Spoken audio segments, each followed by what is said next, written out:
going on, y'all? It's your favorite West Coast Somm here, Darius Payton, and I am super excited to introduce a new series to you all called Somm Talk. Now, Somm Talk doesn't mean I'm only talking just to sommeliers. I'm going to be tapping in with some very, very dope-ass people. There'll be somms, there'll be winemakers, there'll be event curators, and there'll even be chefs. If you've been rocking with me for some time, you know we got three pillars: community, education, and my favorite, which is exploration. Because when we explore, we actually get to drink the wine. So if y'all know me, y'all know I got spots, and right now I'm sitting in one of my spots in Noda, a hidden gem, Bar Vine, with the general manager and wine buyer, Harry. What's going on, man? Doing well, bud. How are you? I'm doing fantastic. I lost an hour of sleep, but I'm about to drink some great wine, so I'm in a good mood. I love it. Happy to be here with you. So I know your story, but my community doesn't. So Sure. tell me, how'd you get here today? I mean, it's a journey I think a lot of people have shared. It was I was probably about 19, 20 years old. I had a couple of bottles of wine with my dad, and he was starting his wine journey. I had a Super Tuscan with him, and then about a week later, this big red Paso blend. And I just could not get my head around the fact that they were made from the same grapes from somewhere else in the world and just produced these radically different wines. And I just had to dive in head first and soak up as much knowledge as I could. Okay, so was your dad the only person in the family that drank wine, or was this? He was. Okay. No, he was really the only one in the family. My mom doesn't care for it much, but my dad and I really bonded over it, and it became a shared love and shared passion. And pretty quickly I surpassed him in terms of my level of knowledge. I had the capability of making it a work platform, so I was able to kind of dive into it, really, really fully immerse myself into that journey. Okay, well, cheers to that. Absolutely, chin chin. So, if you think about, okay, so I know this is the Gamay. Can you tell me a little bit about it? Yeah, so that is the Raisins Gaulois from Marcel Lapierre. He's one of the Gang of Four. That was a term that was coined by Kermit Lynch, a wine importer. They were kind of the originators of the natural wine movement there in Beaujolais, and kind of in between near Burgundy and France. But Gamay is a light-bodied, low-tannin, higher acid red grape that is just absolutely stunning. Does incredibly well with the chill. I mean, it's just they're so versatile, depending on the cruise from Beaujolais. Okay. Yeah. And obviously, I'm a light-bodied red wine guy, and that's really one of the ways that I get people even to think about red wine. It's like, hey, you don't have to go big body Cabernet Sauvignon. This is definitely something that you can drink before noon on a Sunday like I am, and it certainly is approachable. What you drinking on? Absolutely. So I've got one of my personal favorite styles. This is a Pétillant Naturel. So it's a style that predates the champagne method, but it is all primary fermentation, no secondary fermentation like champagne. But it's 100% of Blaufränkisch is the grape from Stayerska in Slovenia. So a Slovenian Pétillant Rosé. I rock with that. I like that. It's delicious. Yeah, tart red fruit, bright acid, just that delicate, just really, really delicate perlage. It's fun. Okay. Yeah. So I know you got a long title today, wine buyer and general manager, but walk us through the journey. For sure. Where did you start? So it really started on the floor, waiting tables at restaurants here in the Charlotte area as well as Raleigh, where I was for college. It started in that capacity, and then I graduated to management, and then kind of found myself gravitating more and more toward the bar and off of the floor, waiting tables and being more focused on the alcohol program, more specifically wine. I realized I was a big booze nerd, and I had to lean into it really hard.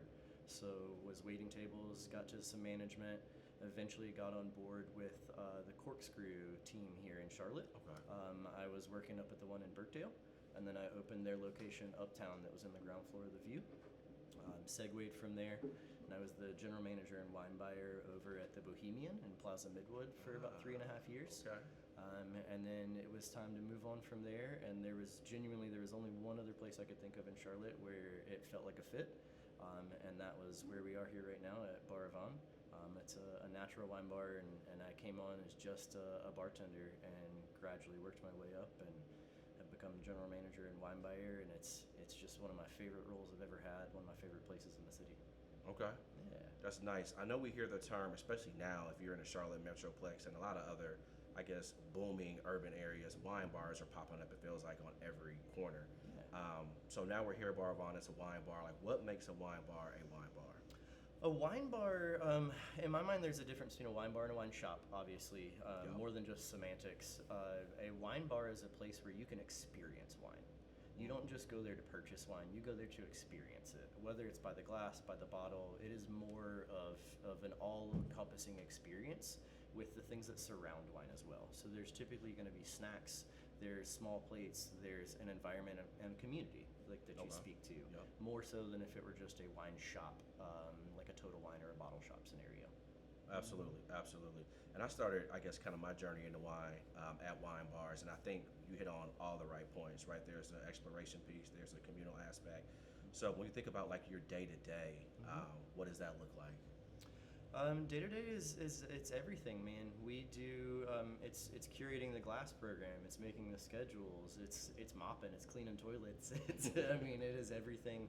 It's building out these community events. We do a lot of chef-driven pop-ups here that have gained a lot of traction and have really built out our community. So it's getting to talk to those guys and get them on the calendar and curate those events with them. But it's also about continuing education. It's trying wine. It's tasting wine with wine reps and distributors and winemakers, and keeping your finger on the pulse. So there's absolutely a study and a research process that is incredibly interesting about wine. You never know everything, and every year there's an entirely new amount of information to consume. Absolutely. Every single vintage is a new experience. It's a new chapter in the book of wine. Absolutely. So that book is still being written. I love that. I love that. And so as we sit here in Noda, obviously Noda is a pretty eclectic part of town. For sure. Do you feel like where you are located helps in any way in terms of like what you're trying to accomplish? Absolutely. I think we're trying to take that stuffy air away from wine. Like we want it to be approachable. We want it to be what it started out as. It's a beverage for the people, by the people. I mean, it's an agrarian product, and you want to make that approachable and accessible. And by putting it in a neighborhood where people have a little bit different expectation, there isn't that stuffiness to it in our neighborhood in general. And I think people come in with a little bit different mindset as a result of that, which makes them a little more open. They're experimentative. They're wanting to try things. That's actually a really good comment, because my next question was going to be about who comes in. Like, what do they look like? What are they looking for? Yeah. Can you answer that a little bit? Absolutely. A little bit more? We see everybody from novices who've literally never had wine before at all the way to some of our wine collectors from outside of the city. We have people as South Charlotte all the way to Brazil. Wow. Who come and like to buy some of our high-end wines, some of our collectors, people who have amassed collections over the years, and they come to us as a resource to stock their cellars. But we also have people who are coming, again, just for their very first experience with wine. That's They're dope. tasting it for the first time. That's dope. Mm-hmm. So people ask me, I come here a lot, obviously. People ask me all the time, like, what's your go-to order? Sure. And I always say, they changed the by the glass menu there more than I changed my socks. So like, how do you approach like the BTG program versus like Sure. what's on shelf? BTG by the Glass program, it's something that should be a snapshot of your entire business. So it should be a small representation of your entire wine program. Okay. So you want to cover as many styles as you can, but the styles that make sense to your consumer base. So, we don't sell a lot of big California cabs, massive, Zinfandels, that sort of thing. So we don't have a heavy focus on that, but we do have some selections that are going to lean in that category. But the idea is that we want to introduce people to things they may have not had before. But the thought process with our wine program or our glass program is that we want folks such as yourself who come in frequently to have something new every time they come in. But we also want it to be accessible to people who are coming in for the very first time. So there should be some familiar wines on there, some familiar styles, maybe a familiar name in terms of producer. But we have to keep it interesting for everybody, and that includes staff. Staff wants diversity. They want variety. They want to maintain that energy and stay enthused, and that helps them do that too. Yeah, and I will say a unique point of difference here. It feels like the staff is always excited to sell you what you're looking for. Absolutely. And if you ask them like, what's your favorite, they're gonna tell you what their favorite is. Absolutely. And so I feel like as we think about like the future and kind of where you all want to go, like what does expansion look like, or is that even in the cards? For sure. No, I don't think we've come anywhere near our growth potential. Like, we have not maxed out yet at all. We have a wine club that we'd like to roll out this year. So that's an opportunity to get our wines to some folks who may not be able to make it here on a regular basis. Yeah. It's a continuing education facet of it. There's also just, we want to continue our wine takeover program that we do. Okay. So as opposed to having wine reps come in, we like to have either the wine importer or the wine maker come in. So it's a little more special touch. Yeah. You have someone who is hands-on with that product that they've made, telling you about what you have in your glass. So there are fewer filters in between that product and your experience. So it's a little bit more special when you have somebody with that touch who they made what's in your glass. And so we want to continue that. It's an educational moment. It's an experimental moment. You're getting to try wines you may not have ever gotten your hands on or wouldn't necessarily grab off of the shelf, off the wall. But it's being put in your glass, and it's an opportunity to try, and it's something else to put in your repertoire. It's another card in your Rolodex. You know, it's something else that you can add to your learned experience. Okay. Now you talked a little bit about programming, and I do, shout from the mountains how awesome the pop-ups and the programming is here. Do you have a favorite? I do. Without burning too many bridges. I'll be honest. There's some really fun ones. Hello Uncle is probably one of my favorite in the chef-driven world. He's just a fantastic guy, and to be honest, he really, I think, was the catalyst for our pop-up program taking off to the extent that it did. Okay. There's not a slouch in our lineup, not by any means, but I think just because of the importance of him and where he stands in the kind of the gamut of how it got started. Yeah. Like I said, he was a catalyst and really got it rolling to the point that it is today. Yeah. I was there for the Hello Uncle pop-up, as you all probably imagined, and yeah, it was pretty good. Yeah.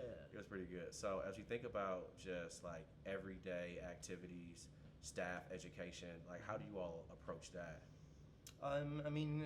Like you mentioned earlier, there's an enthusiasm that I think all of us have naturally here. We all really enjoy what we do. We're excited to come to work and talk about it. It doesn't feel like work when you get to do what you love. And genuinely love wine, love talking to people about it, love getting these new experiences, meeting new people, and just truly being able to share something that I care this much about. So I think it's a trickle down effect, but it's also, I think my staff just comes with that naturally too. And by keeping that variety, keeping that energy, it helps keep them enthused, and that's shared. Yeah. It's a visceral thing. Like, you can feel energy, and we share that energy. We want to present that to our guests, and I think it's been well received, and I think we're going to continue to grow because of that. I feel compelled to agree on being well received. I think Rod would agree too. Yeah, absolutely. Rod, if you're watching, what's up, man? So, shifting gears a little bit to back what's in the glass. So, obviously, I'm sure you, being here, try lots of wine. For sure. What would you say you've tried recently that was interesting or maybe kind of caught you by surprise? I've had a few things recently. One of the more surprising things was actually it was a bottle. It was a table wine. So table wine is not necessarily anything special or fantastic. It's often a core wine from a producer, something that is their margin maker. It allows them to do more experimental, more fun things. Yeah. And it was 100% Palomino. Palomino is the grape that they traditionally make sherry with, or that they do make sherry with. So it was really interesting to have it in such a light, bright context, super approachable, easy drinking bottle of white wine, as opposed to sherry, which is nutty, oxidative, and just a much richer product. It was just super, super interesting to see that interpretation of that grape. Okay, yeah, I like that. I like that. So obviously you mentioned a grape that probably a lot of folks don't know about. When you think about when people come in here, maybe they don't know what to order. How does Harry approach figuring out their palate? You got to ask questions. You're taking in everything. You're taking in genuinely their energy. You're trying to feed off of that too. I mean, you're looking at them, and a lot of times if they come across with this just like light, bright, effervescent personality, a lot of times that's where my head goes, and I'm looking for that equivalent in the wine. And then they may throw me a curveball and say they want a big bold red after that. But you're taking cues from the moment they walk in the door. But it is a conversation. You want them to be honest with you, and I cannot preach that enough. Yeah. Be honest with yourself as much as you are with the bartender, the somm, whoever you're talking to about wine. Because if you're just regurgitating information, you're not going to end up with the glass that you want. So it's important to be honest, trust yourself, trust your palate. At the end of the day, it's whether you like it or not. Yeah. And so if you want to try some things and have a conversation about it, we are happy to do that. We love doing that. It's an opportunity to connect, to establish a relationship, to establish trust. And that's what we want. We don't want somebody to come one time. We want people to come 3-4 times a week. We want people to repeat and be visitors over and over again. We want them to come back here and feel comfortable here, feel confident here, absolutely, and use us as a resource. So is there like a story or maybe a guest that you can think of that maybe came in completely green, had no idea, and now they come in here and they sound like, yeah. Absolutely. We have a guest. I won't say their name just in case they don't want to be shouted out in that regard. For sure. But came in incredibly green. Almost drank exclusively sweet wines, which a lot of people do from the early jump. It's easy. It's approachable. It's familiar. Mm-hmm. So they went from exclusively drinking those to drinking high acid, bone dry red wines. Wow. So it's been really fun to see that transformation and be a part of that, but also to share that energy that they're coming to the table with. So for them to not really care about wine at all, to being a conscientious, informed consumer that's what we want. Yeah. My ideal scenario is that everybody who I interact with has the confidence to go anywhere and order a glass of wine or a bottle of wine. Absolutely. Mm-hmm. On a weekly basis, like how many people do you think you interact with? On a weekly basis, man, I'd say several hundred. Honestly, in the grand scheme of things, because we're a very small staff here. Yeah. So everybody is touching pretty much every table, and every guest is seeing almost every member of the staff during their experience or their visit.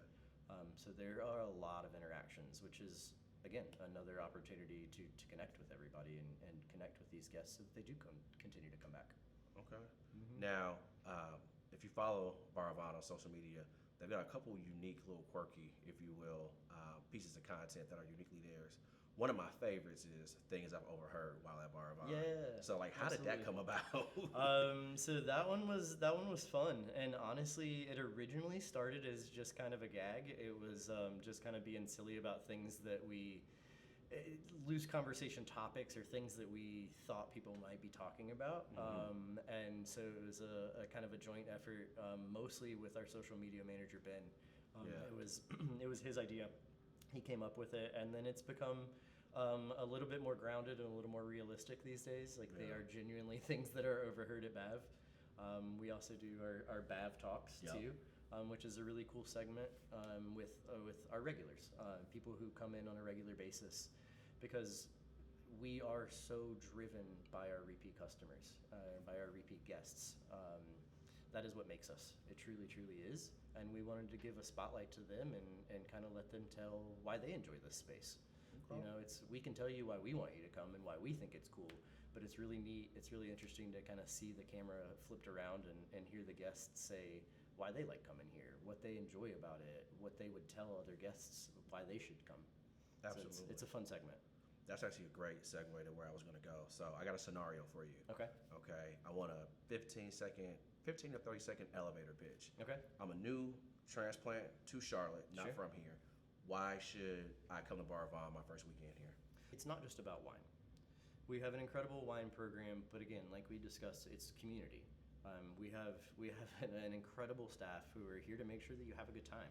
We want you to enjoy yourself. We want you to leave happier than you came in. And whatever that means, whether it's snacks, conversation, wine, whatever it is, we want you to be in a better place when you walk out that door, and we really strive to make that happen.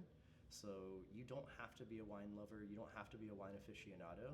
We just want you to come in and hang out with us, spend time with us. That's what we do. I love that. And now the Gen Z craze is all about vibes. Mm-hmm. The vibe is everything. I know this spot is really big off into music. Absolutely. I feel like it's something that you're kind of known for. So, at some point we were going to go there. Like, what made you, I guess, kind of fall in love with music, whether it be hip hop, R&B? It goes back to my parents again. They both listened to a diverse range of music, and they shared that with me growing up. They listened to what they listened to. They didn't try to play kids music for me. They didn't play things that they thought I would like. They played their music, and I fell in love with it and realized that there was just such an incredibly broad range out there, and it's ever changing, ever evolving, and it is. It's about vibes, it's energy, and you find that match for those vibes, for those energy. There's a different artist, genre, style for all of those different emotions, all those different times, and I think it's having a soundtrack to life is important. So I have this somewhat unconventional thought that like wine plays a really key part in culture, For sure. right? Unlike other spirited beverages, you think about beer or distilled spirits. Distilled spirits a little bit, but like I feel like wine has the legs, no pun intended, to cross with art, with food, with music, even sports to an extent. Like, what do you feel like? Do you feel like that's a reasonable? I think that's an apt description. I do. There's an association with wine and culture, and cultured people, if you will. That wasn't always the case. Kind of going back to what we discussed earlier, it's an agrarian product. I mean, this was originally consumed by farmers and peasants. Yeah. It was kind of taken by the aristocracy and put on this pedestal. And we have benefited from this, absolutely, but I don't think it necessarily needs to be put on a pedestal. It is an everyday beverage, but I think the diversity is something that really draws people to it, and I think because of that history, it is so deeply rooted in history. Yeah. It has been a part of human civilization from the jump. I mean, it has been fermented beverages have been around since the dawn of man, and so I think there's just always been that connection to it. But there is, it's a really interesting thing how wine can cross platforms and cross cultures across the world. It's really cool. Yeah, and I think that speaks to kind of freedom too. I know there's a freedom and enthusiasm that you talked about with the staff here. And I made a joke the other day. I can tell when you're not working and like Morgan and Victoria are here because the ox is a little bit different. Sure. So like, how do you feel like there's like a specific connective tissue with like wine, culture, and music? Absolutely, because wine is something you're experiencing. You're using your senses to enjoy wine. Music is something that also tickles the senses. I mean, it is something that your body feels and experiences. Wine is something your body feels and experiences. So those, I think, will always have a connection. But a lot of times, music is introspective, wine is introspective. So it is very easy to get lost in both. You can kind of get into your head about what you're drinking and what you're listening to. So I think there will always be that connective tissue that you referenced because of that cerebral aspect of it. Yeah, cerebral, yeah. And that's why I think across all of the adult beverage space, there's runway for education. I started my career in the beer business. Beer had a connotation when I grew up as like something I wouldn't drink, get a beer belly. And then I started selling it for a living, and I'm like, oh my God, like a Miller Lite or a Coors Light is like one of the hardest beers to make because you can taste every single imperfection if there is one. So like there's so much to your point, almost like that artfully crafted craftsmanship that goes along with this space. So yeah, man, cheers to that. Absolutely. All right, so I feel like we can't have a conversation in 2026 without diving into like some hot takes. So I'm gonna call this segment Harry's Hot Takes. All right. You own the IP here. Okay. So it's all on you. Okay. So we'll start off kind of easy. Red wine or white? I would say red.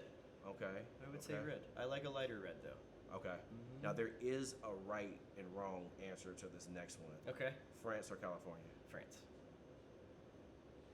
Cut. No. I'm joking.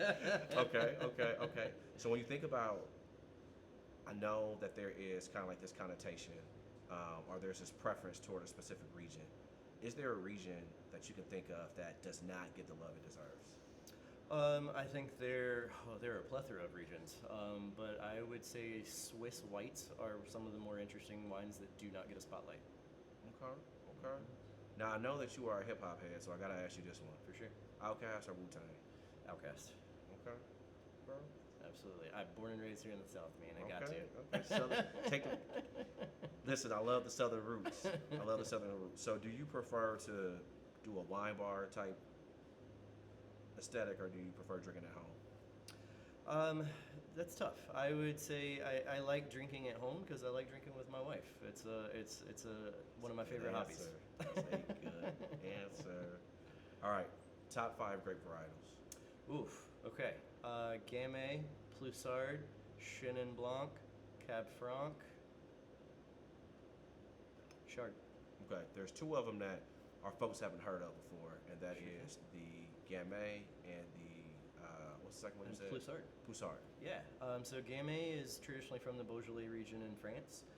Ploussard is another light-skinned, thin-skinned red grape from Jura in eastern France between Burgundy and Switzerland. Okay. Mhm. Okay. Nice. Now I know you're a sports head, so I gotta ask you this question: Who was the GOAT, LeBron or Michael Jordan? MJ. Good answer. Good answer. Good answer. All right. So when you think about when you go out, let's say you are going out to have a glass of wine, do you prefer a dope ass by the glass program, or do you prefer like a deep shelf selection? If I'm going out for a meal, I want to have a glass while I'm making selections, and then I want a bottle with my meal. Okay. Hmm. What's your go-to, I guess, bottle and meal combination? That's a tough one, man. It depends on where we are, because it's so cuisine and experience driven. And to be perfectly honest, it's gonna be reflective of who I'm there with, Okay. for sure. So obviously you can't say Bar Vin. So besides Bar Vin, where do you like to have a glass in Charlotte? There are several really, really fun places to get a glass of wine. Substrate, I think they're doing an incredible job. They're here in our neighborhood down the street. I think they're doing some experimental stuff, just absolutely killing the game. But I really like what Sam is doing over at Bond Street and his cellar stocking ability. Okay, I have not checked that out yet, so I'll have to add that to the list. All right, so you kind of already answered this one. I was going to ask you flight versus by the bottle, but how about music vibe? So, Hmm. do you prefer a curated playlist or a live DJ? I prefer a curated playlist. I think there's more thought that has been put into it as opposed to thinking on your feet. Okay. And a lot of times I have to think on my feet at work, so I want something that's already been put down. That's fair. 20 song versus Ti versus 50 Cent. Who wins? I think it's Ti, man. I truly, truly do. I think he's still putting music out that you can vibe to, and I think his lyrical ability is far superior. I agree. I agree. All right, now this one you can't say both. When you think of your ideal wine bar, are you Okay. more vibe forward or education forward? I think it's vibes, because you can't fake that. You can always build out education, but you can't fake the vibes. Okay. Y'all heard them, folks. You can't fake the vibes. Come on to Bar Vaughn. So obviously, here you got a very friendly vibe, right? This is a safe space. I like to tell folks. But obviously, the staff has preferences. For sure. Wine culture has frameworks for you to follow to make exploration easier. Hmm. So what would you say are some do's and don'ts if you're going to a wine bar you've never been before? For sure. Trust. Definitely put your trust in who's taking care of you. They're a resource. They're there for a reason. Take advantage of that. Ask them questions. Don't over try. Okay. I think 2 samples is more than sufficient. If they are doing their job right behind the bar, you shouldn't need more than 2 samples to make a decision. Okay. For sure. I will die on that mountain. Okay. You'll die on. I feel it. I feel it. And so, what do you feel like are like 1 or 2 questions that are like, some may think they're stupid questions or they're just like afraid to ask, like across the gamut of folks that come through the doors? Again, there are several. We get a lot of them on a regular basis, but I don't know that they're stupid. I think people are just trepidatious to ask, because they feel like they're going to get they're going to get an attitude back. Okay. So asking if a wine is sweet, that's totally fine. There's nothing wrong with asking what that is, like that sugar content of a wine. But you get a lot of repeat questions. Is it Fair. sweet? Is it oaky? Is it buttery? And Yeah, they're the buttery for usually sure. things that people are trying to stay away from instead of asking for things that they're looking for. So I think the smarter way to go about it is asking for things that you want, as opposed Okay. to asking if it's something you don't want. Okay. Now, if someone comes into, let's say someone does have an experience where they take more than two samples, like how Mhm. should they approach that? Um, you need to be conscious of where you're coming from. Okay. Did you just finish a meal? Did you just finish a liquor drink? Is your palate shot already?